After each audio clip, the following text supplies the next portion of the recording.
10. Tidak begitu.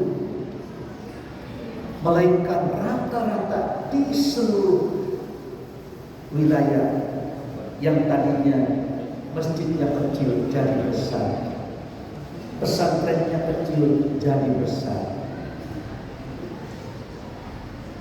Rata-rata seperti itu.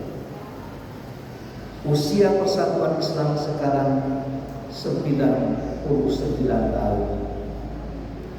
Andai kata diukur dengan umur seorang manusia, itu sudah lanjut, sudah masuk dalam kategori lansia, bahkan bisa jadi itu masuk ke arah pikun.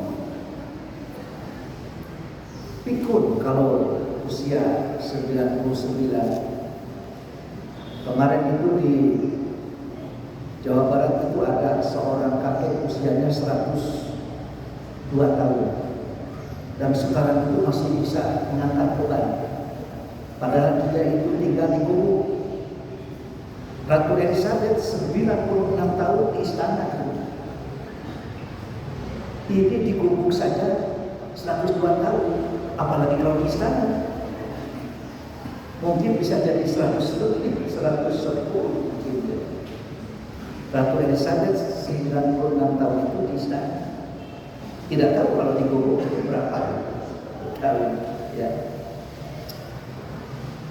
Kita bersyukur kepada Allah karena ternyata Uni Soviet dengan komunisnya hanya bertahan 75 tahun. Tapi Persatuan Islam, saya baru 8 bulan membantu ketua umum, baru 8 bulan untuk bidang Jamia. Ternyata cabang Persis yang baru ada 11. Selama 8 bulan ada 11. Dan anggota yang baru kurang lebih 3.500. PD 2, satu di Mukomuko dan yang kedua di Batu Raja, Sumatera Selatan. Mukomuko di Bengkulu. PW akan ada 2, yaitu kalau tidak terhalang utama itu di Jambi dan di Kalimantan Barat, Pontianak. Mereka sudah kepengen dilantik cepat-cepat. Jadi ini membuktikan ada giroh yang cukup kuat dan Persatuan Islam masih memiliki magnet. Cuma tentu saja bagaimana cara mengelola magnet ini supaya betul-betul hidup beriman, berjamaah, berjamiah dan berimarah itu betul-betul bisa dirasakan. Kita belum maksimal dalam mengelola ini, apalagi kalau dikelola secara optimal.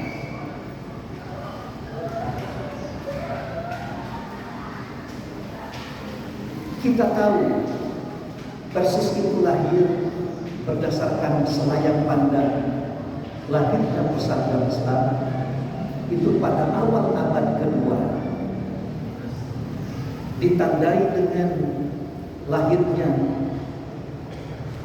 ormas-ormas yang justru malah di Jakarta, yaitu lahirlah tahun 1905 yang disebut dengan Al-Jamiyatul Khairiyah, yang disebut dengan Jamiyatul Khairiyah. Tidak tahu apakah sekarang masih ada? Masih ada ya? Ya, 1905.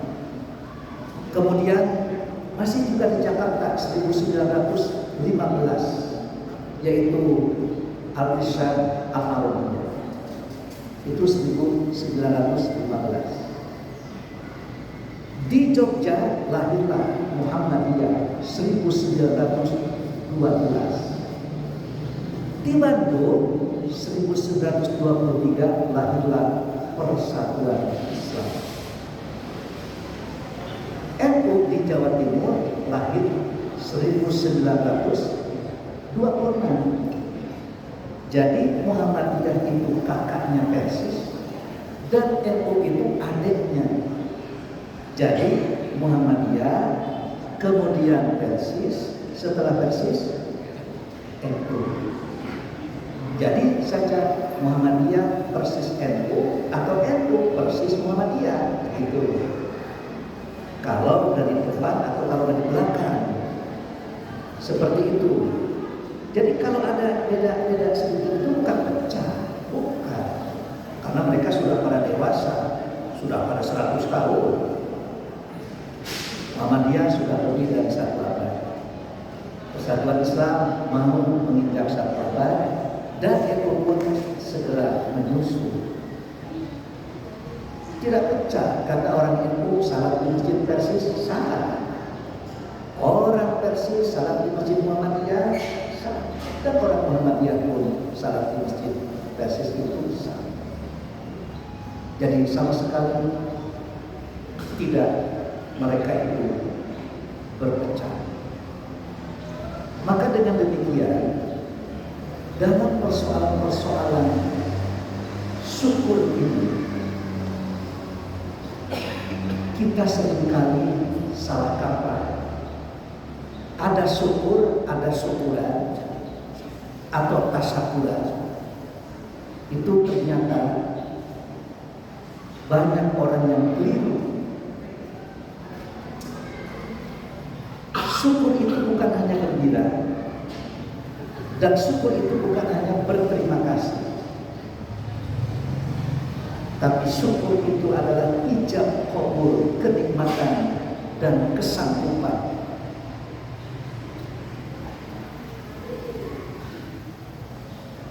Allah yang memberi kenikmatan, tapi kenapa orang syukuran ke Nyiroro Kidul? Ada syukuran laut, ada syukuran bumi. Syukuran bumi ke gunung, ke sawah. Kemudian juga ada syukuran ya merubat dan lain sebagainya. Orang Jepang berterima kasih kepada matahari karena matahari selalu memberi. Tidak pernah matahari meminta, setiap hari itu terus saja memberi. Jika dunia ini tidak ada matahari, tentu saja jangankan berbulan-bulan, bertahun-tahun, 1 minggu saja listrik pun akan padam. Karena yang menggerakkan turbin, listrik digerakkan oleh turbin, tapi yang menggerakkan turbin itu adalah air. Sementara airnya membeku, maka otomatis listrik pun tidak akan ada. Kemudian orang Jepang berterima kasih kepada matahari dan menyembah matahari, sehingga disebutlah keyakinan mereka itu dengan sebuah agama yang disebut dengan agama Shinto.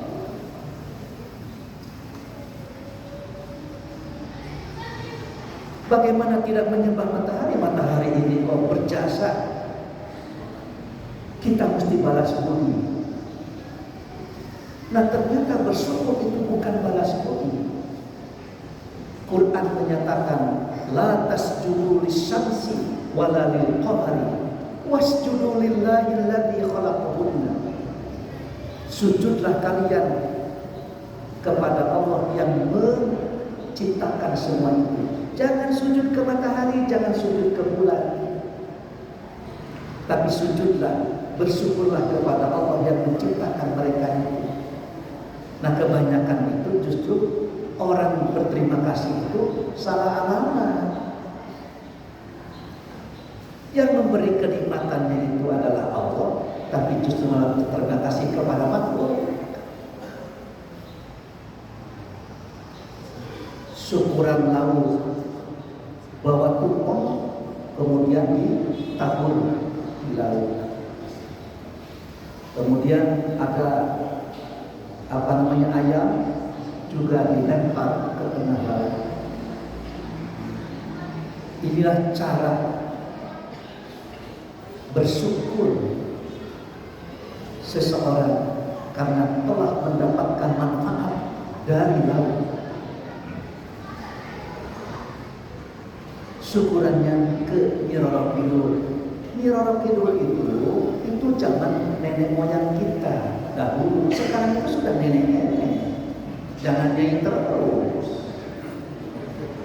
Mungkin sekarang itu nenek Roro Kidul, itu pun kalau masih di Kidul. Gimana kalau sekarang pindah ke Kalen? Itu sudah lain lagi. Jadi dengan demikian kita harus mendudukkan secara benar bagaimana sebetulnya syukur.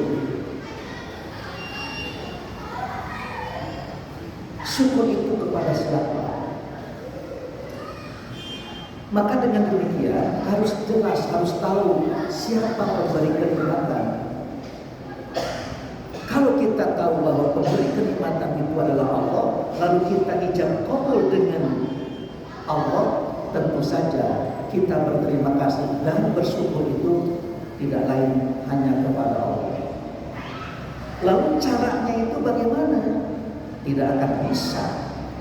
Dan kita tidak akan tahu bagaimana cara bersyukur kepada Allah kalau tidak beriman kepada Nabi.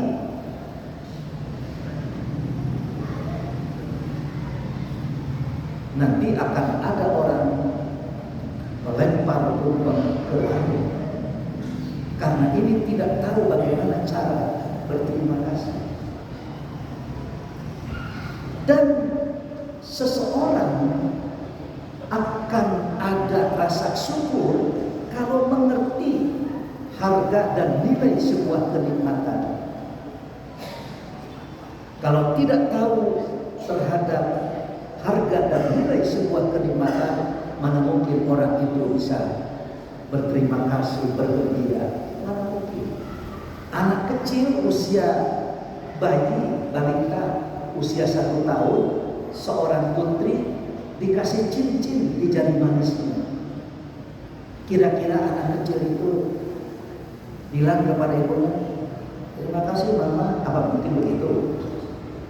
Tidak mengerti apa dia itu diikat dengan besi, dengan emas, dengan berlian sekalipun, dia tidak mengerti. Sekurang-kurangnya dalam bersyukur itu ada 3. Siapa pemberi kenikmatan? Harus mengerti dan memahami harga dan nilai sebuah kenikmatan. Dan yang ketiga itu adalah cara berterima kasih terhadap pemberi kenikmatan itu harus dan lengkap. Kalau tidak, maka tentu saja jauh dari nilai-nilai syukur. Konkretnya saja ya, kita tiap tahun mengadakan syukuran kemerdekaan. Pertanyaannya, apakah upacara-upacara dan acara-acara yang kita lakukan itu mencerminkan nilai-nilai syukur atau jauh dari nilai syukur? Perlu dirumuskan oleh majelis ulama. Bagaimana cara mensyukuri kenikmatan kemerdekaan? Jika tidak, maka tentu saja ini akan jauh dari nilai-nilai syukur. Yang tahu kita itu suka acara kemerdekaan, acara tasyakuran itu mengadakan pajak Pinando. Tahun kemarin itu ada yang kedodoran, tahun ini ada lagi yang kedodoran. Ketika orangnya terbuka, apakah itu jauh dari nilai syukur atau memang itu wujud dari nilai syukur? Dari dulu sampai sekarang, kalau tasyakuran itu balap terus saja. Coba barangkali kalau sekarang ini kan sudah modern, masa balap terus melulu? Gimana kalau sekarang itu barangkali balap makan apa namanya yang ditempelkan itu Pizza Hut, King Burger barangkali ini dari dulu sampai sekarang. Kapan modern? Syukuran itu balap kerung, balap sendok, kemudian tarik tambang, tambang-tambangnya ditarik-tarik, pertambangannya diambil asing. Jadi bagaimana mewujudkan rasa syukur dari kenikmatan kemerdekaan? Dan apakah harga serta nilai sebuah kemerdekaan itu betul-betul merasa nikmat atau tidak?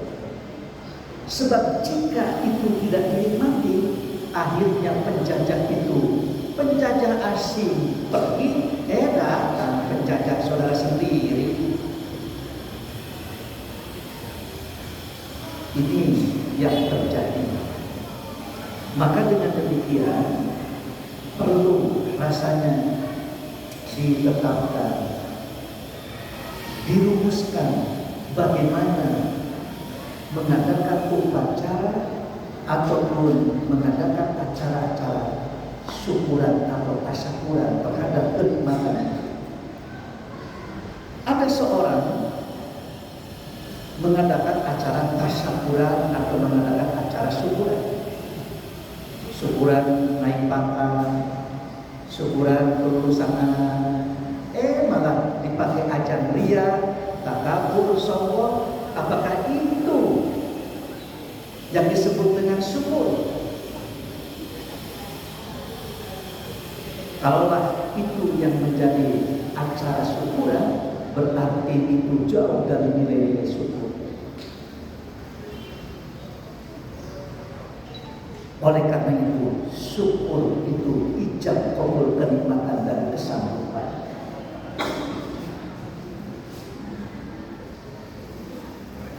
Ada orang berkata, Ustaz, insya Allah kalau anak saya lulus dari kedokteran, saya mau mengadakan syukuran.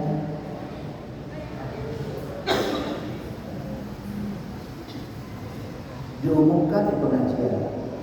Ternyata orang yang mengumumkan di pengajian itu kok nggak ngundang-ngundang. Akhirnya ditagih, Pak, kapan syukurannya? Katanya mau syukuran, anak kalau lulus dari kedokteran. Nah, syukuran dengan syukur itu lain. Jadi dia nagih kapan syukurannya itu kapan prasmanan. Ya, kapan prasmanannya? Kalau prasmanan itu kan sedekah biasa. Abu Bakar ketika mendengar Musailamah Al-Kadzdzab terbunuh, dia sujud syukur. Ali bin Abi Thalib ketika musuh dia terbunuh, sujud syukur. Jadi sebetulnya kalau sekarang kita ini sebagai kader Jamiyah, warga Jamiyah, bagaimana mewujudkan syukur terhadap Jamiyah kita sudah mencapai 99 tahun ini. Hati-hati, sebab khawatir jika seseorang itu bersyukur ternyata jauh dari nilai-nilai syukur.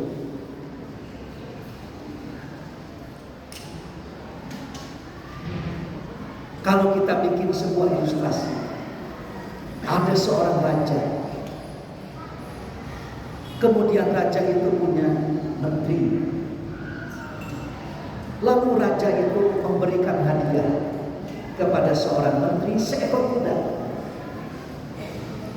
Kemudian kuda itu diberikannya dan menteri itu gembira karena harta bendanya bertambah. Dan yang lebih gembira lagi, ternyata dia itu dicintai oleh rajanya dan mendapatkan hati di sisi raja.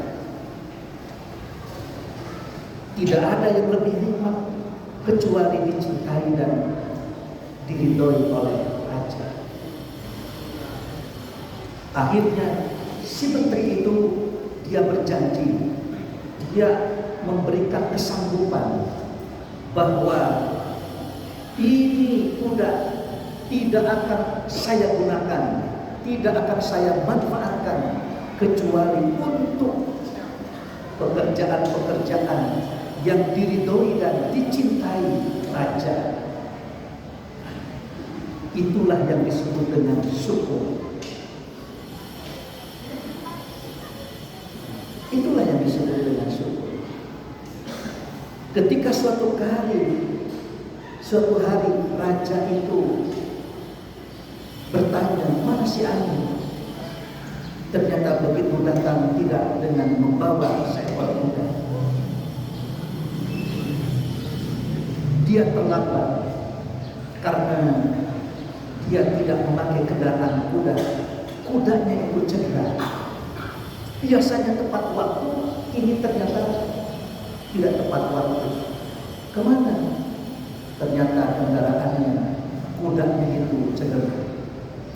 Maka terbetiklah dalam hati seorang raja, kalau begitu kau harus punya cadangan.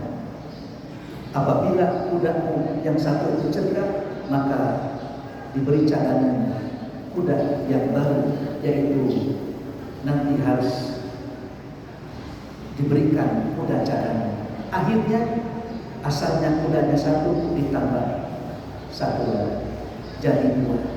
La in syakartum la azidannakum. Tapi apabila sudah dikasih kuda, justru malah setelah dikasih kuda itu rapat saja terlambat. Semua pekerjaan-pekerjaan justru jadi leleh karena fokus saja kepada seekor kuda, maka tentu tidak akan diberi lagi, bahkan yang ada pun diambil kembali. Seperti itulah. Inilah barangkali ilustrasi sederhana tentang makna syukur. Nah, sekarang kita jatuhnya kita itu berada pada usia hampir 1 abad. Menurut seorang mu'arikh, seorang ahli tarikh yang bernama Dr. Muhammad Sa'id Ramadan Al-Buti, dalam sebuah kitab Fiqhus Sirah, ternyata Nabi SAW beliau hijrah dari kota Mekah ke kota Madinah itu hanya mempunyai 3 agenda. Hanya memiliki 3 agenda. Agenda yang pertama itu adalah memperkuat hubungan antara kaum muslimin dengan Allah Ta'ala dengan cara membangun masjid. Yang kedua, memuakhwatkan antara Ansor dan Muhajirin. Dan yang ketiga itu bagaimana membangun harmonis damai kaum muslimin dengan pihak lain. Hanya 3 agenda. Dan ternyata Nabi berhasil. 1440 tahun yang lalu di kota Mekah, kaum muslimin itu bisa dihitung, kuantitasnya tidak banyak. Baru saja 5 tahun Nabi diangkat sebagai Nabi dan Rasul, 15 orang hijrah dari kota Mekah ke Habasyah. Habasyah itu Ethiopia, yang dikepalai oleh seorang raja bernama Ashama, gelarnya An-Najasyi. Begitu pula selang beberapa bulan, ternyata makin berkecamuk. Berangkat lagi, hijrah lagi, kurang lebih 101 orang, 83 laki-laki, kemudian 18 orang perempuan. Ingat ya, yang namanya hijrah itu bukan seperti kita mau pergi ke Garut, ke Bandung, bukan. Atau mau transmigrasi, mau urbanisasi, bukan. Hijrah dari kota Mekah ke Habasyah itu sampai sembunyi-sembunyi diam-diam.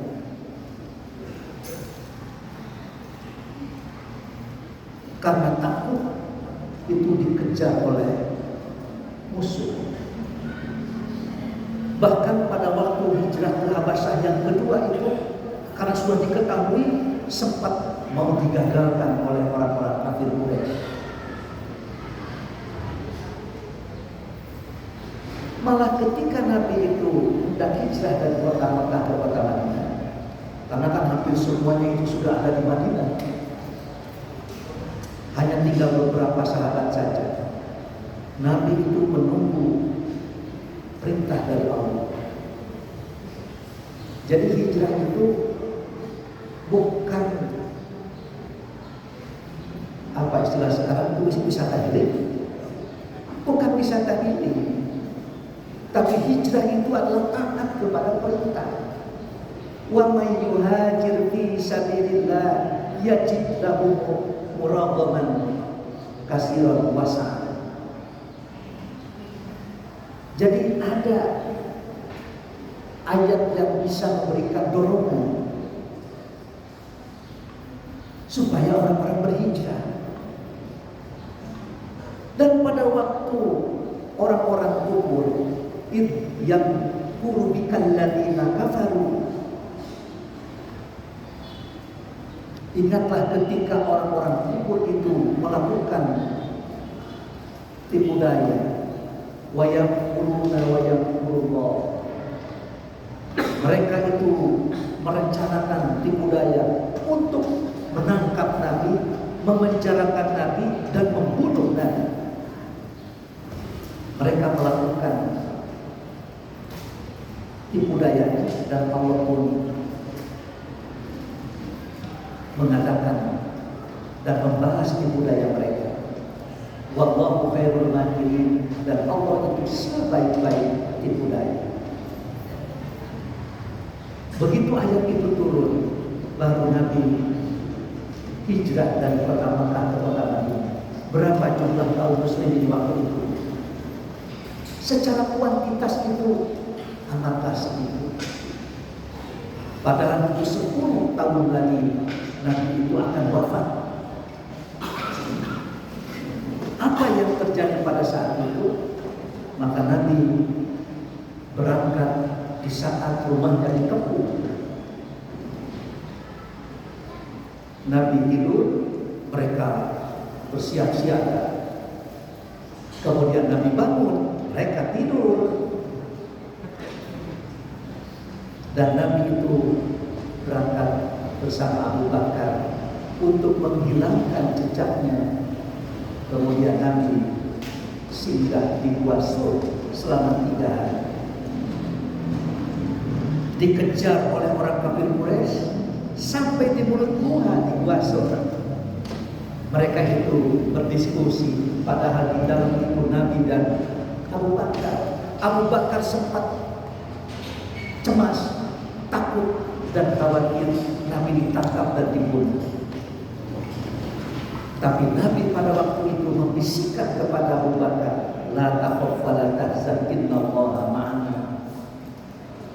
Jangan takut, jangan sedih, sesungguhnya Allah bersama kita. Apa yang terjadi? Begitu Rasulullah menyampaikan demikian, Abu Bakar itu tidaklah memiliki rasa takut lagi, timbul rasa semangat, sehingga untuk mengantarkan makanan-makanan itu dibawa oleh Siti Asma. Yang memerah susunya itu adalah Abdurrahman bin Abu Bakar. Setelah itu baru Rasulullah pergi ke Madinah. Dan bukan bulan Muharram.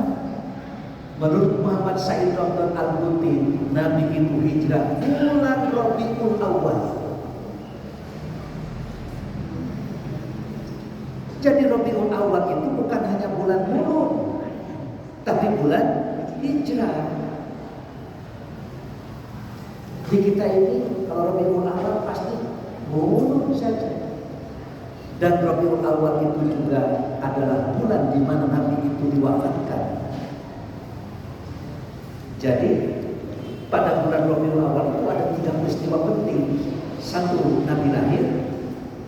2, Nabi hijrah. 3, Nabi wafat. Wafat Nabi itu bulannya sama, harinya juga sama, hari Senin.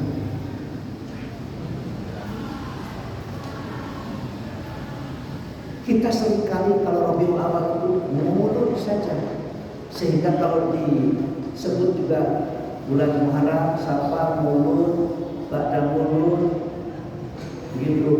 Padahal itu kan Muharram, Safar, Rabiul Awal, Rabiul Tsani, Jumadil Ula, Jumadil Tsaniyah, Rajab, Sya'ban, Ramadan, Syawal, Dzulqa'dah, Dzulhijjah.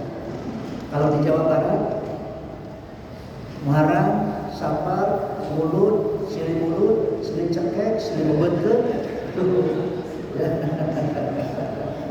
Itu kalau di Jawa Barat. Kalau di Jawa, Mulud, Ba'da Mulud. Kenapa? Ada 3 peristiwa penting. Hijrah itu penting.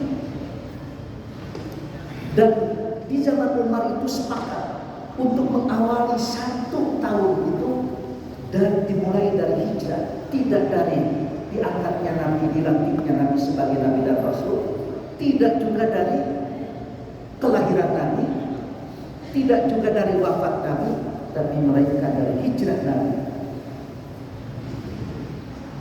Ternyata bukan tanpa alasan dan bukan sebuah kebetulan, melainkan memang kita mesti hijrah sepanjang masa. Dan kita mesti muhajir. Kita mesti menjadi muhajir abadi. Tapi tentu la hijrata ba'dal fathi. Tidak ada hijrah pindah tempat dari Mekah ke kota Madinah setelah tutup Mekah. Jadi tidak ada syariat orang Jakarta pindah ke Bandung, hijrah dari Bandung, sekarang hijrah ke Jakarta, Keterang, itu tidak ada. Tapi muhajir sejati, muhajir abadi itu wal muhajiru man hajara mana Allahu anhu. Seorang muhajir sepanjang masa, muhajir abadi, muhajir sejati itu adalah orang yang hengkang dari apa yang dicegah oleh Allah Subhanahu wa ta'ala.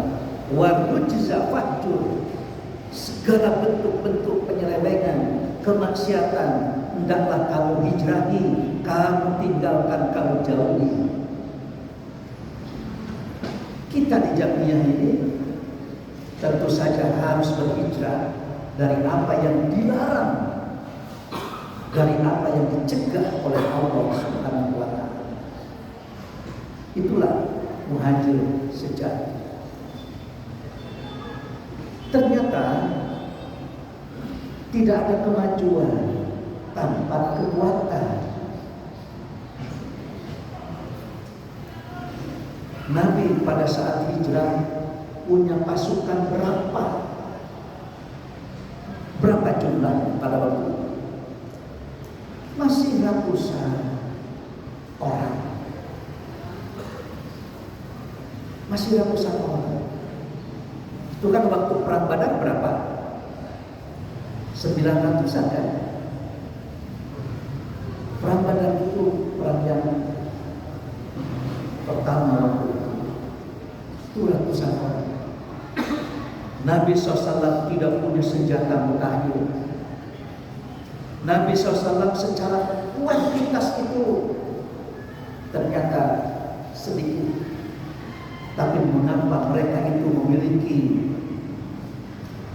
kemenangan yang gemilang berkat modalnya satu, yaitu pokoknya dan kuatnya ruh jihad.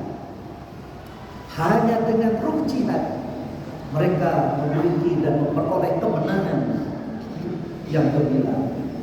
Apalah artinya senjata mutakhir, jumlah orang yang banyak, tapi ruh jihadnya itu lemah dan sama sekali tidak ada, sulit untuk mendapatkan kemenangan. Sekarang kita mungkin sudah berada dibanding dengan Persis saat lahir. Kita sudah punya pesantren sekian ratus, kita sudah punya masjid sekian ribu, kita punya santri puluhan ribu.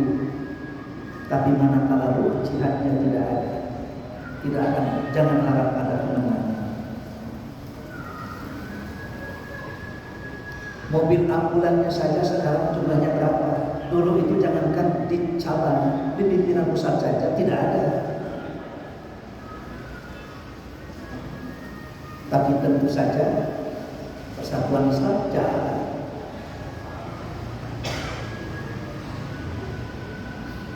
Oleh karena itu, besarnya jamiah kita itu sangat tergantung kepada kebesaran jiwa warga. Besarnya jamiah itu akan tumbuh dan majunya itu tergantung kepada kebesaran jiwa para warga jamiah. Apa kebesaran jiwa itu?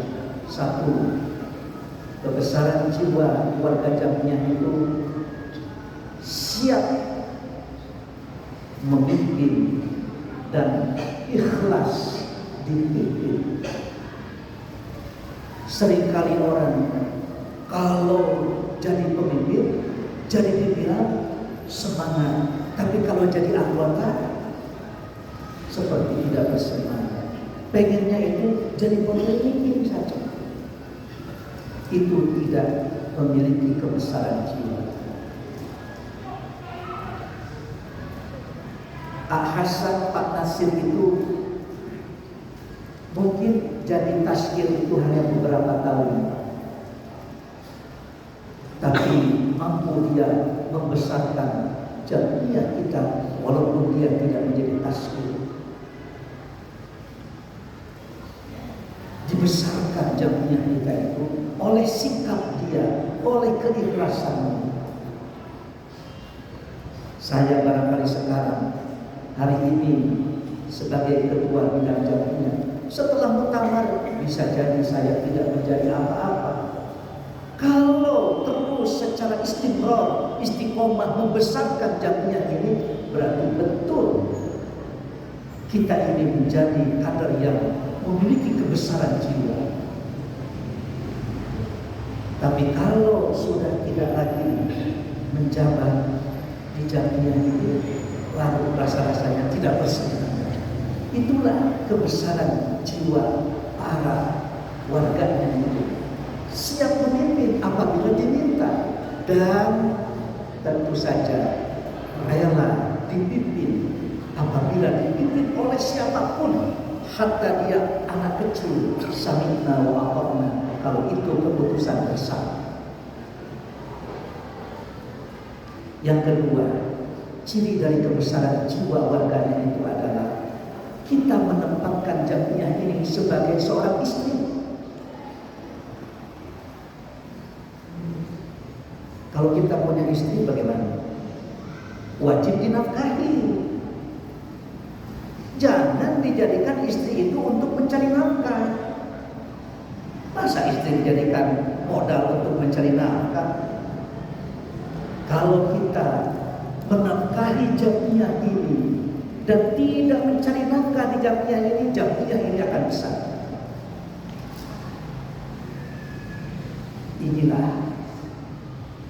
jadinya yang kita cintai. Dan yang ketiga, tentu saja walau bagaimanapun segala bentuk-bentuk nizam jamiah ini tentu saja diikuti dan ditaati, karena kalau bukan oleh warganya mau diikuti oleh siapa? Mungkinkah warga Muhammadiyah itu mengikuti nizam kita? Tidak mungkin. Oleh karena itu pesantren, karena ada pedoman pesantren kita diisi oleh warga kita. Tidak sedikit warga kita justru malah menyekolahkan di bukan lembaga pendidikan kita. Kita bicara tentang komitmen, begitu ditanya, putra Anda sekolah di pesantren basis mana? Oh maaf, putra saya tidak. Nah, ini komitmennya di mana? Tapi ketika kita punya lembaga pendidikan diisi oleh warga kita, sebelum yang lain itu warga kita, makanya jadi besar. Pesantren-pesantren itu jadi besar dan jadi maju karena dibesarkan oleh warganya. Begitu juga masjid-masjid terisi penuh karena memang semua warga itu mengisinya. Maka dengan demikian pantas Nabi membangun sebuah masjid yang disebut dengan Masjid Nabawi. Ini untuk memperkuat hubungan antara kaum muslimin dengan Kholiknya, dengan Zat yang Maha Pencipta. Sebab bagaimana mungkin sahabat itu kuat jihadnya kalau tidak diwadahi di masjid, tidak dibina di masjid. Di masjid itu lahirlah Khalifah Abu Bakar, lahirlah Khalifah Umar, lahirlah Khalifah Ali, Khalifah Utsman. Abu Hurairah saja sebagai gubernur lahir dari situ.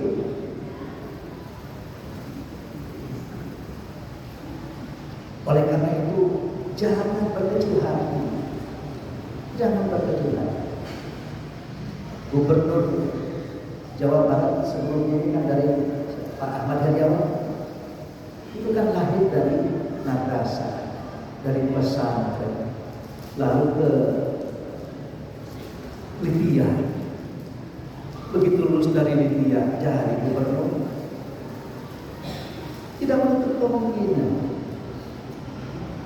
dari lulusan-lulusan mu'allimin itu juga ada yang jadi wali kota, ada yang jadi gubernur.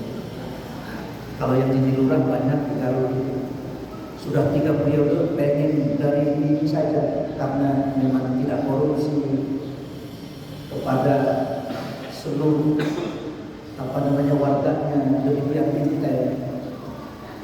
Tinggal barangkali naik dari kepala desa itu jadi bupati, jadi bupati. Nah ini barangkali. Maka dengan demikian dari membangun masjid itu agenda yang kedua yaitu muakhwat bainal muslimin atau bainal ansor wal muhajirin. Nabi pertemukan ansor dan muhajirin itu karena dipersaudarakan sampai-sampai satu dengan yang lain itu saling mewarisi. Abdurrahman bin Auf dari muhajirin dipersaudarakan dengan ansor yang bernama Sa'ad bin Rabi. Sa'ad bin Rabi dipertemukan. Sa'ad bin Rabi itu punya istri 2, punya harta melimpah, dipersaudarakan dengan Abdurrahman bin Auf. Kata Sa'ad bin Rabi, Abdurrahman, kau sekarang menjadi saudara kita ya, menjadi adik gua ini, kalau orang Jakarta bilang. Oleh karena itu, kalau kau sekarang sudah menjadi adik gua, nih gua punya harta, kita bagi dua. Separuhnya untuk lo, separuhnya buat gua. Gitu kalau kata orang Jakarta itu. Kalau memang engkau pengen istri, sudah. Istriku punya dua. Yang satu akan aku ceraikan. Coba pilih yang mana. Nanti setelah cerai, masa iddahnya sudah selesai, lalu kau nikahi. Sampai segitunya orang berakhlak. Dan dengan mu'akhad yang seperti ini, apa pengaruhnya? Perekonomian Yahudi itu terboikot.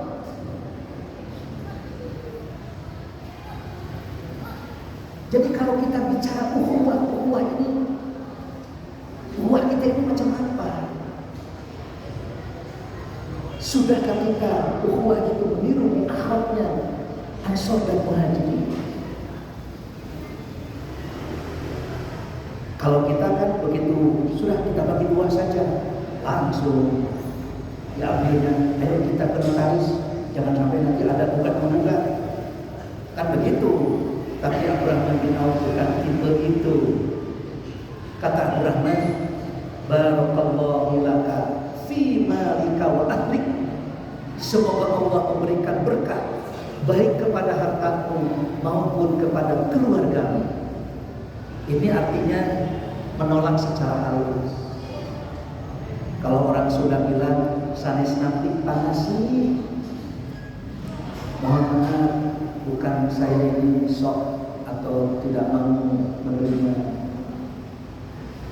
Barakallahu laka fi malika wa ahlik. Jadi kalau begitu, apa maumu? Kata Abdurrahman, saya ingin tunjuki di mana pasar. Kalau begitu, ayo ditunjukilah pasarnya itu di Bani Qainuqa, pasar Yahudi. Begitu masuk pasar, Abdurrahman bin Auf punya ilmu tentang dagang, trading. Baru saja masuk, sudah dapat keuntungan. Ditanyanya oleh Abdurrahman bin Auf, ini barang punya bapak? Betul. Mau dijual? Ya tentu saja. Berapa bapak mau jual? Sekian. Kalau saya jualkan untuk yang lain, berapa untuk saya? Ya nantilah kita kasih. Akhirnya dijualkan oleh Abdurrahman. Kebetulan ada orang memerlukan ini. Kira-kira saya dapat apa? Ya nanti saya kasih. Akhirnya Abdurrahman bin Auf dapat uang. Keesokan harinya terus begitu. Dan ternyata begitu uang itu cukup, dibelikannya minyak samin, dibelikannya kismis, dijualnya, dapat keuntungan, 1 bulan, 2 bulan, 3 bulan, 6 bulan, ternyata pundi-pundi keuangannya terus membengkak. Itulah pedagang dan pebisnis sejati. Kalau kita ini mau dagang, gak punya modal. Itu mah bukan mau dagang, mau menghabisi modal. Kalau kata ahli dagang itu, oleh ahli dagang itu nggak masuk. Justru kalau orang mau bisnis itu di mana dulu? Apa namanya, pasar dulu orientasi. Bukan modal itu entah nomor berapa. Itu adalah pebisnis umum. Seorang muslim ahli surga. Nabi itu tidak pernah diimami oleh seorang pun kecuali oleh Abdurrahman bin Auf. Ini saya yakin bukan sebuah kebetulan, tapi ini adalah takdir dari Allah Subhanahu wa Ta'ala. Oleh Abu Bakar saja Nabi tidak pernah diimami, tapi oleh Abdurrahman bin Auf. Oleh karena itu, sekarang di Jamiah kita ada potensi pasar yang cukup bagus. Ini kan kalau kita ngaji luar biasa. Di sini ada pedagang, di sini ada pebisnis. Coba profil di cabang Matraman itu, dia itu dagang apa, bisnis apa. Di Jawa Barat itu Sukahati adalah restoran kepunyaan anggota kita. Sudahkah kita menjalankan akhlak? Kalau kita ke Jawa Barat, lapar, Sukahati sudah. Orang Yahudi itu dia menunggu dengan sabarnya. Kalau taksi yang lewat itu bukan saudaranya, dia tidak naik. Tapi kalau ini yakin saudaranya sendiri, baru naik. Kita ini sering sekali mempertuankan selera lidah ketimbang selera umat, selera lidah ketimbang selera akidah. Begitu kita mampir ke rumah makan saudara kita, ternyata ini kurang asin. Kalau kurang asin, ambil garam, tambahin. Katanya di rumah makan saudara kita, ikhwan kita, mahal. Abdurrahman bin Auf itu separuh harta, ini baru lebih 5.000 saja, lebih 1.000 saja, mahal 1.000 saja. Orang ini kok uring-uringan. Di mana ukhuwahnya? Di mana akhlak? Beli semen batu ke material saudara kita, saudara seiman, saudara sekeyakinan, ternyata lebih mahal ketimbang yang sebelah. Ternyata uring-uringan. Jangan beli semen ke sana, mahal. Begitu ditanya mengapa Anda mahal, Ustaz, saya ini kan mesti keluar zakat. Yang lain tidak keluar zakat. Yang jelas kami ini lebih mahal. Saya mengadakan semen batu itu hanya untuk pelengkap saja. Ada yang beli ya syukur, tidak ada ya nggak apa-apa. Nah mestinya jangan terlalu mempertuankan selera lidah, selera untung rugi, tapi selera ukhuwah. Abdurrahman bin Auf itu separuh harta, istrinya malah saja mau dikasihkan. Ini baru saja beda 500, beda 1.000, beda 5.000, sudah puing-puingan. Di manakah ukhuwah dan akhlaknya? Kayaknya kalau ini diterapkan di jamiah kita itu, wah, akan menjadi satu kekuatan. Inilah yang sering kali melakukan. Nah, dari akhlak ini ternyata pasar Bani Qainuqa, ketika Abdurrahman bin Auf itu sudah menjalin jalinan yang kuat, orang-orang muhajirin itu ternyata sekarang sudah mempunyai garapan. Tanah-tanah orang Ansor itu diparau dengan orang muhajirin. Malah tanah-tanah orang Yahudi itu justru terbeli oleh orang-orang muhajirin dan Ansor. Akhirnya orang-orang Muslim itu menjadi owner, pemilik, dan mereka yang menjadi buruh. Dalam jangka waktu beberapa tahun, hanya tidak sampai 1 dekade, tidak sampai 20 tahun, 30 tahun, ternyata perekonomian Yahudi itu terboikot. Berkat apa? Berkat mu'akhad bainal ansar wal muhajirin. Kita walau bagaimanapun tidak lepas dari Al-Hasan. Ternyata sampai 1 abad ini, menjelang 1 abad ini, ada saja dikotomi antara Bandung dan Bani. Beruntunglah kita ini justru malah pada periode Ustaz David Mukhtar dijalin kekuatan, kerjasama, harmoni.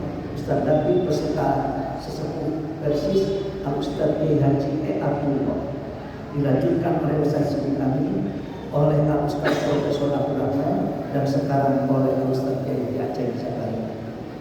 Hampir di seluruh luar Jawa itu para ketua pimpinan wilayah itu dari urusan-urusan Bani.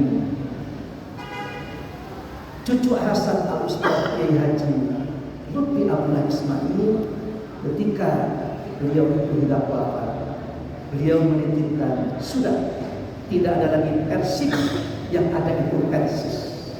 Tidak ada lagi Persib, yaitu Persis Bahir dan Persis Bandung, yang ada adalah Persis. Karena tidak mungkin tidak muakhir bainal Bandung wal Bandung untuk memajukan jalannya ini. Nah, tentu saja ini adalah bagian dari modal besar Jamiah Persatuan Islam 1 abad ke depan. Sudahkah memuakhirkan ini sebagaimana Nabi muakhirkan Ansar dan Muhajirin? Maka butuh proses. Dan ini adalah bagian dari modal jamiah kita sekarang. Selama ada dikotomi, siapa yang diuntungkan? Murid-murid Al-Ustaz Abdul Qadir Hasan itu membesarkan jamiah sebelah. Itulah. Dan tentu saja apabila kita tidak merangkul mereka, maka mungkin hingga saat ini masih ada di kota itu. Tapi alhamdulillah berkat kepekaan para orang tua dan memberikan semangat kepada kita untuk terus menguatkan agar Ansor dan Muhajirin ini betul-betul bisa menjadi sebuah kekuatan yang bisa menghancurkan dan memboikot perekonomian Yahudi. Akhirnya apa yang terjadi? Begitu Abdurrahman bin Auf itu sudah kuat, maka Abdurrahman bin Auf disuruh oleh Nabi bikin pasar sendiri. Maka dibangunlah pasar sendiri, pasar Muslim. Maka ternyata apa yang terjadi? Bukan hanya Muslim, orang non-Muslim pun ingin bertransaksi di pasar Muslim. Mengapa? Karena di sini ini tidak ada borong, tidak ada jahala, tidak merugikan, tidak ada riba. Sementara ini koin itu banyak perpeliruan. Ada jahala, ada riba, ada borong. Akhirnya kaum muslimin itu berada dalam kejayaan. Begitu Nabi mensyaratkan ibadah kurban, pada waktu itu yang menerima lebih banyak ketimbang yang berkurban. Sehingga saat itu pula Nabi melarang kalian makan daging lebih dari 3 hari. Jangan lebih dari 3 hari. Kenapa? Karena yang makan yang menerima lebih banyak. Tapi tahun depannya karena sudah melimpah, akhirnya Nabi mengatakan, kalau sekarang min ajlid dafa, karena sudah demikian melimpah, silahkan kulu wa aqimu waddahiru, makanlah, kemudian berikan kepada yang lain, dan silahkan mendendeng. Ini adalah bukti bagaimana keberhasilan dalam bidang ekonomi. Di jamiah kita yang potensi ini ada. Mudah-mudahan ke depan ini menjadi catatan bagi para pemangku kebijakan setelah muktamar ini digelar. Alhamdulillah di kita ini kalau mau menyekolahkan anak tinggal bersantai. Insya Allah tidak akan diarahkan kecuali berdasarkan Al-Quran dan As-Sunnah. Kalau mau umroh haji ada bin haji, insya Allah hajinya ada tarbiyahnya, dididik sampai segala sesuatu ibadahnya diselamatkan. Begitu masuk masjid kita insya Allah tidak akan diragukan lagi. Kalau salat subuh itu tidak usah ada deg-degan, apakah ini ada qunut atau tidak. Begitu juga kalau Jumatan, apakah Ini adatnya ada 2 atau ada 1, sudah tidak lagi. Mau keluarkan zakat, infak, sedekah, ada present.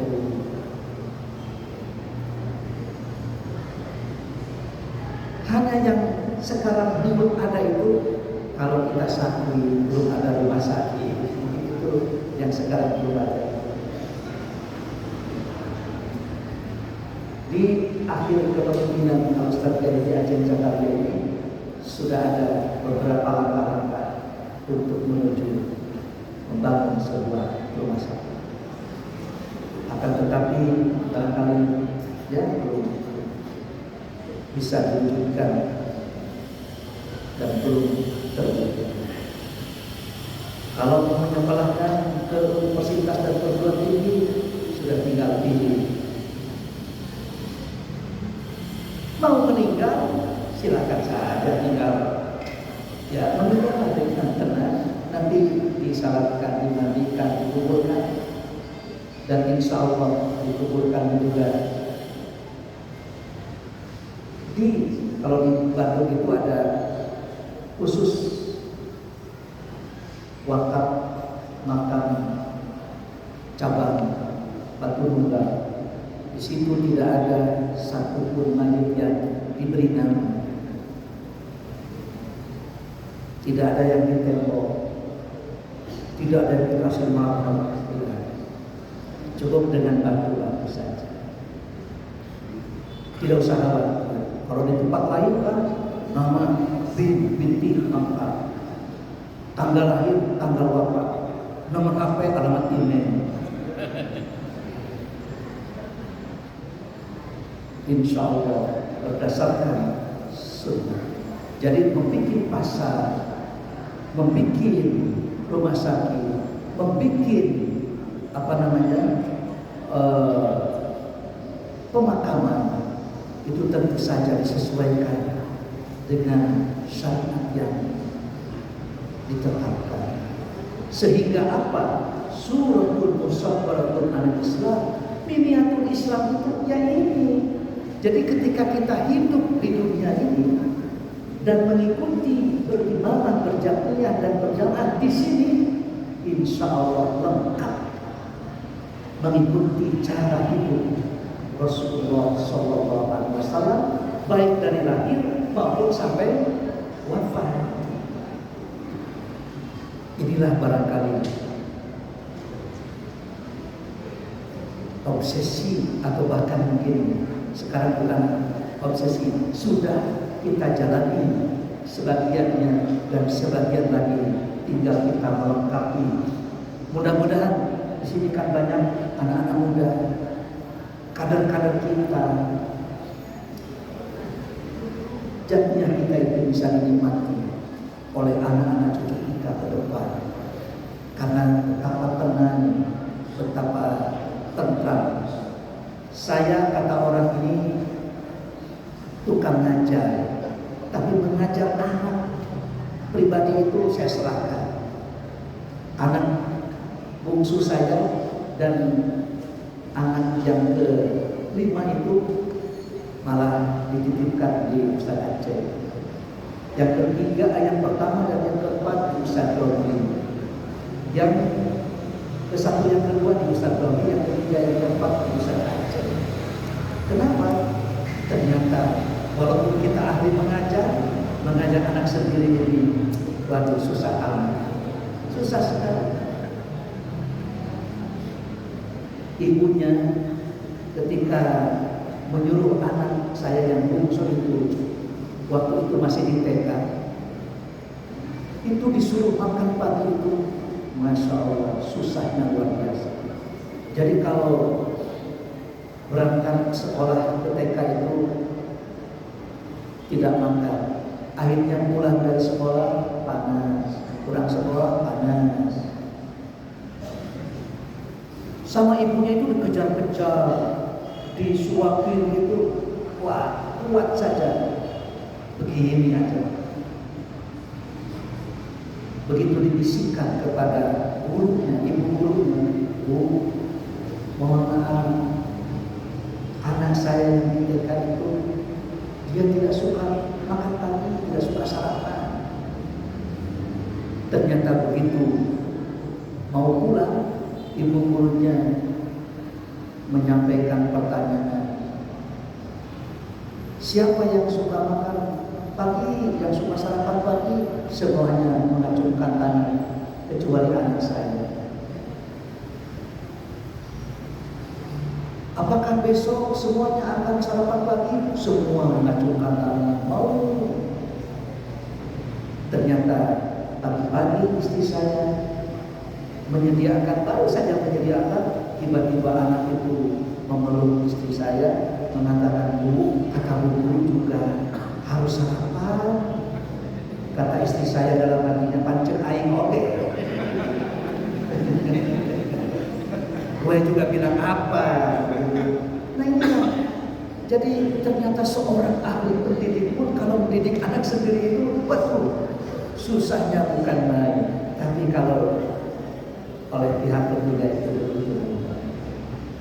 Nah inilah saya kira mungkin gambaran bagaimana ukhuwah jatuhnya persatuan Islam dalam nizam jatuhnya ini. Kalau bukan oleh kita, oleh siapa lagi? Karena Quran, Sunnah, lalu ada nizam-nizam yang kita sepakati demi untuk agar kita berada di rel yang benar. Karena walau bagaimanapun hak itu tidak bisa mengkonfrontasi kebatilan tanpa kekuatan. Gajah yang besar itu bisa mati, bisa lemah dengan persatuan semut-semut. Karena gajahnya sendiri dan tidak bersatu. Padahal gajah, karena dia sendiri kan.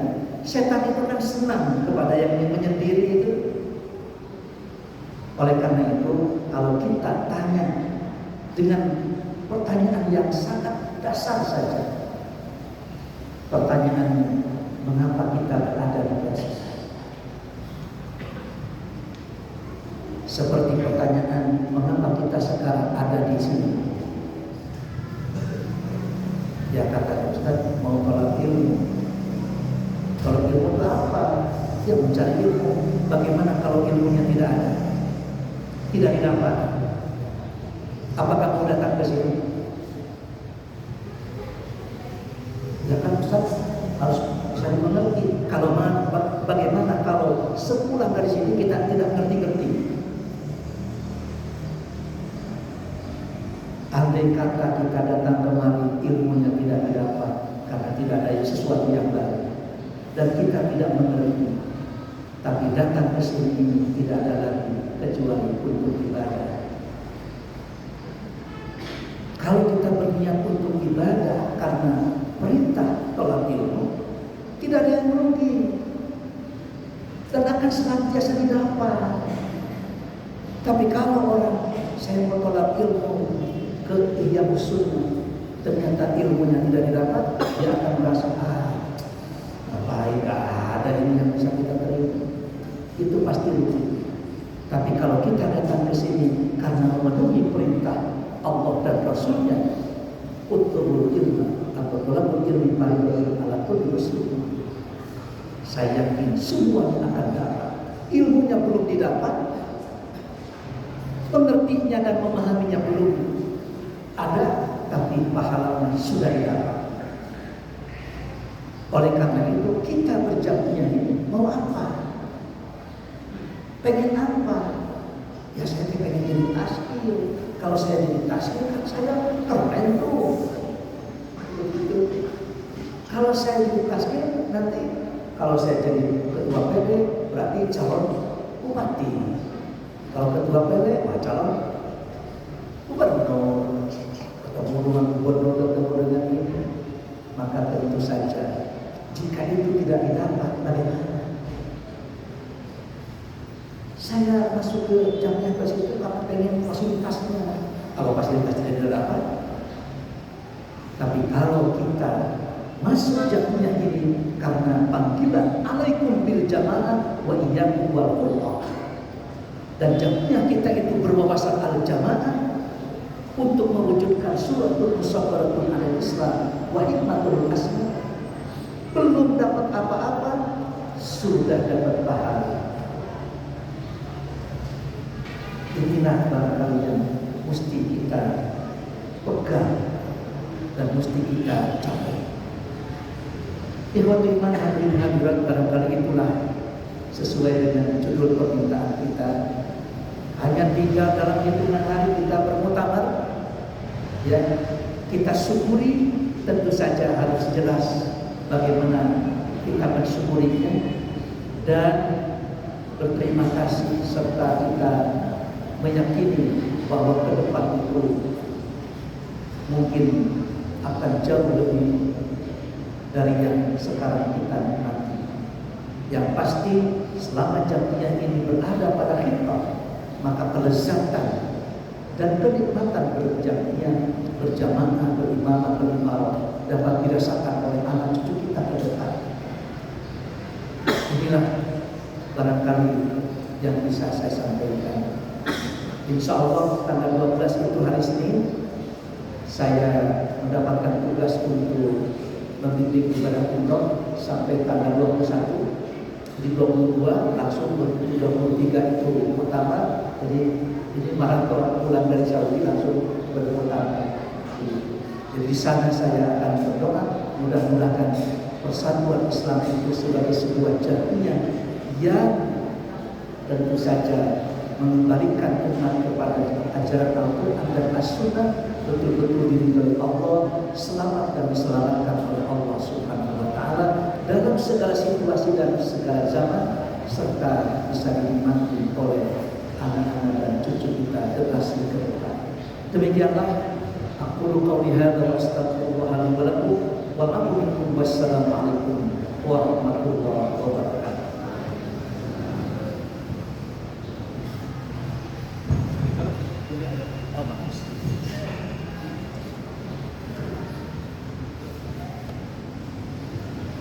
Terima kasih.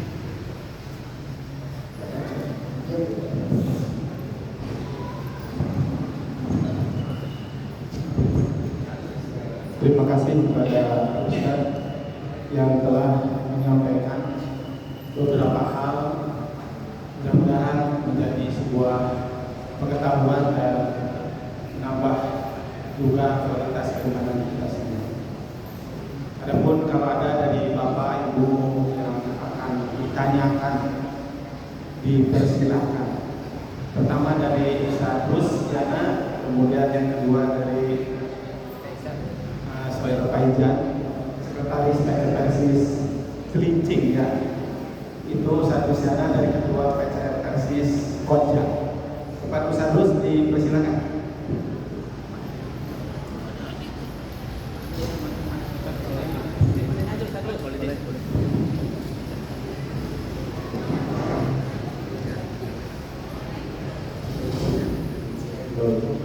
Terima kasih. Ada 3 hal Ustaz yang ingin disampaikan.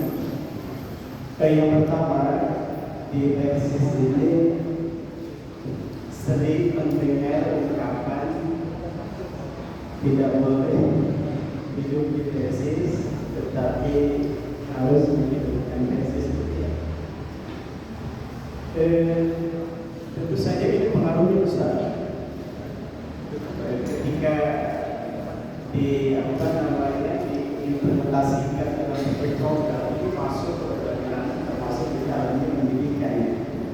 Ini menurut saya bagaimana ini untuk mensikapi hal ini, karena itu sangat besar pengaruhnya. Sementara visi dan misi Islam itu di dunia sana apabila dilaksanakan. Kemudian yang kedua, kita baca di program penyelenggaraan dunia dan seterusnya, di situ ada Islam itu satu ciri persatuan Islam, satu cita-cita dari sisi itu satu